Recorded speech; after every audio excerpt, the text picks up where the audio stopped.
Today, we're going to assemble your new pigeon magnet.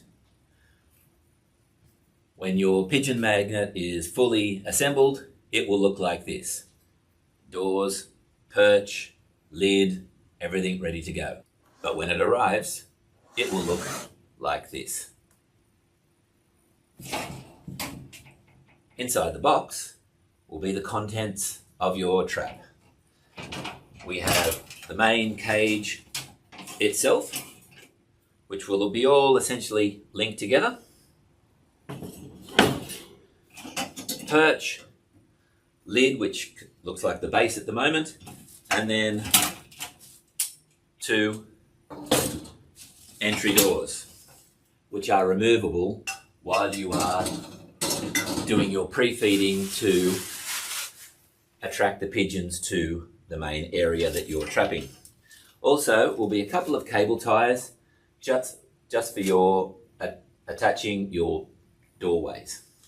And also this rod thing, which doesn't have a particular name, and I'll show you how that works in a second. All right, so what we will do for the moment is take the lid and place it aside, erecting the trap walls and base is as simple as unraveling, essentially, the linked doors till they form a box. The rod essentially goes through a series of holes here.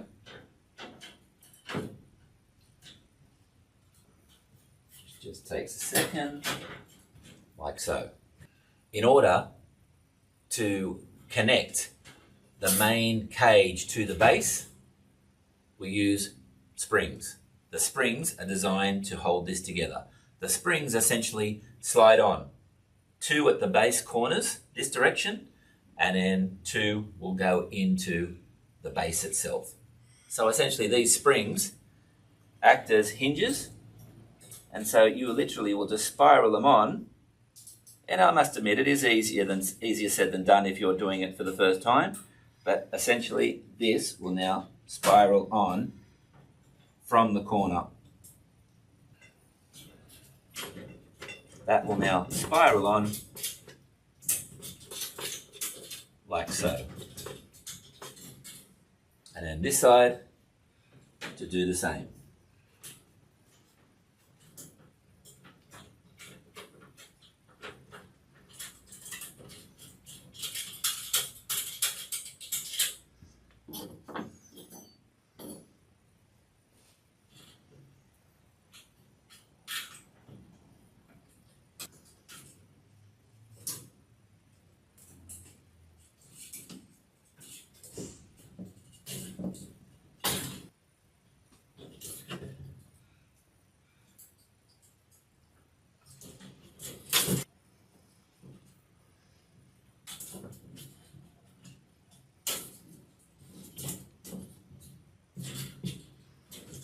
So now we have the cage locked in.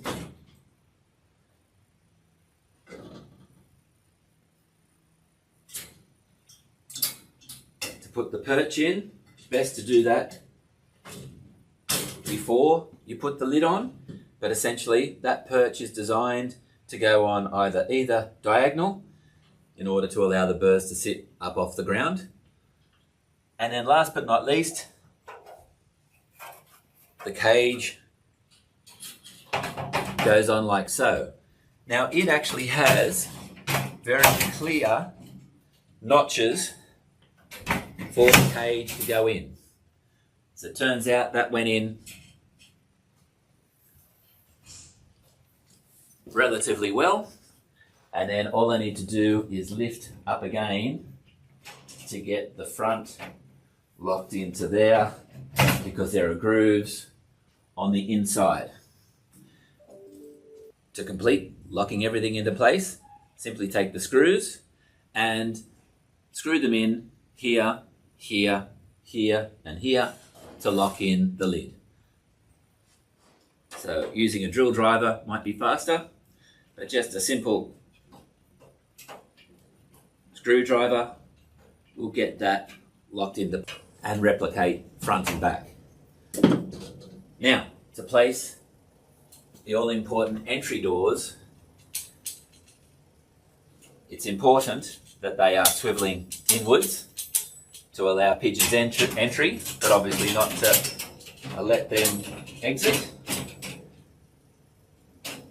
And then we cable tie that from the inside of the unit, that pigeons can enter without the fingers getting caught on the base, being the most important aspect.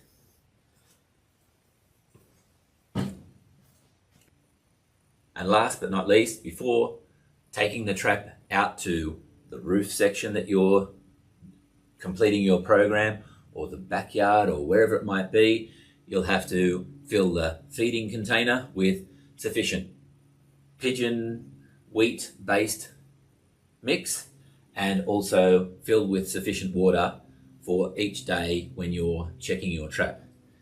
That essentially will sit inside.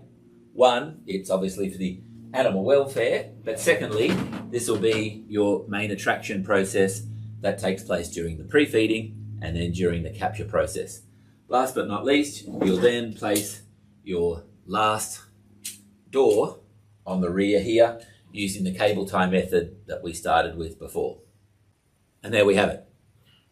Pigeon magnet in place, perch, front doors, rear doors for pigeon entry, and then for exit purposes and removing the pigeons, you have doors to be able to reach in, remove the birds, and take them away for euthanizing. If you'd like more details on the pigeon magnet, please get in contact with us at Pest IT. Lastly, instructions are supplied with each one of the traps. That will essentially give you a step-by-step of everything that we've just discussed. And in addition, there'll be hints and tips of how to run an appropriate, humane, and successful trapping program. Thank you again.